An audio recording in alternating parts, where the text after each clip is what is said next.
যেই মাধ্যমটা দিয়ে তাদের আমি সব কথা শুনবো। তাই গাইজ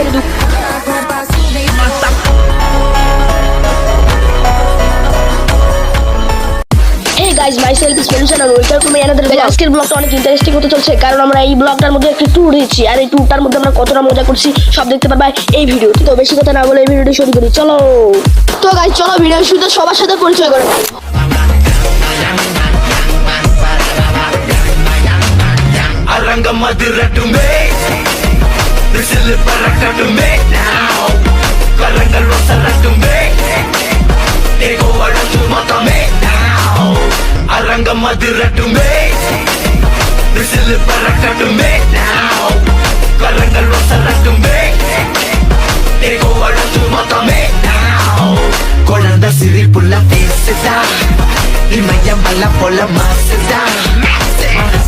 তো গাইস বরাবরের মতো আমি বাসা থেকে বের হয়ে দেখতে পাই যে আমার আন্টিরা গোল মিটিং শুরু করে দিচ্ছে। তাদের কথাগুলো যদি আমি কোনো মাধ্যমে শুনতে পারি তাহলে কেমন হয় তোমরাই কমেন্টে জানাও আমাকে। বেশি কথা না বলে চলো কিভাবে তাদের কথা শুনবো সেই মাধ্যম বের করি।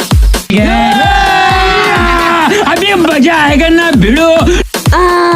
আমি মজা নাহি আয়গা বেরু, কারণ আমি তাদের কোনো মাধ্যম খুঁজে পাই নাই যেই মাধ্যমটা দিয়ে তাদের আমি সব কথা শুনবো। তাই গাইজ আমি দুঃখে ভরা মন নিয়ে ভাবতেছিলাম যে কি করে আমি তাদের কথাগুলো শুনবো। তারপর গাইজ আমার শয়তানি মাথাতে শয়তানি বুদ্ধি জাগে। সেই শয়তানি মাথা শয়তানি বুদ্ধি দিয়ে আমি তাদের কথা শোনার চেষ্টা করতেছিলাম। সেই শয়তানি বুদ্ধিটা হলো আমি তাদেরকে জুম করে করে তাদের কথা শোনার চেষ্টা করতেছিলাম। বাট গাইজ জুম করা শেষে আমি তাদের মুখ থেকে এমন একটি কথা শুনবো, আমি এই কথাটা শোনার জন্য মোটেও প্রস্তুত ছিলাম না। তো গাইজ আপনারা একবার শুনুন আমি যখন জুম করলাম তারপরে কি বলে তারা, আপনারা একটু শুনুন।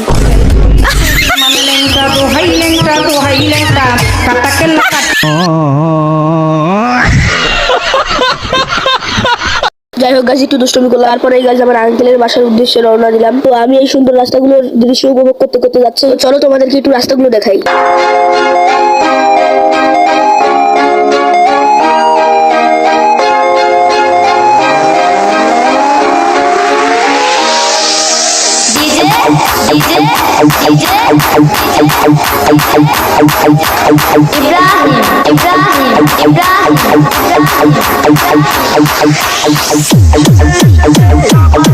ছোট্ট একটি ডিসক্লেমার, গত 2-3 দিন আগে আমি একটি পোস্ট করছিলাম। এই পোস্টে লেখা ছিল অপেক্ষা করুন 30 তারিখে ভিডিও আপলোড দেওয়া হবে। হ্যাঁ গাইজ আমি 30 তারিখে ভিডিও আপলোড দিচ্ছি, বাট কিছু প্রবলেমের কারণে ভিডিওগুলোকে পার্ট পার্ট আনতে হচ্ছে। তো কোনো সমস্যা নাই, ভিডিও পার্ট পার্ট পাবা। তো গাইজ আরেকটি কথা, তোমরা যারা আমার ভিডিও দেখতে পছন্দ করো প্লিজ একটা কমেন্ট বক্সে কমেন্ট করে দাও। আজকের মতো এখানে বিদায় নিচ্ছি, দেখা হবে অন্য কোনো ভিডিওতে। বাই বাই, আসসালামু আলাইকুম, ধন্যবাদ।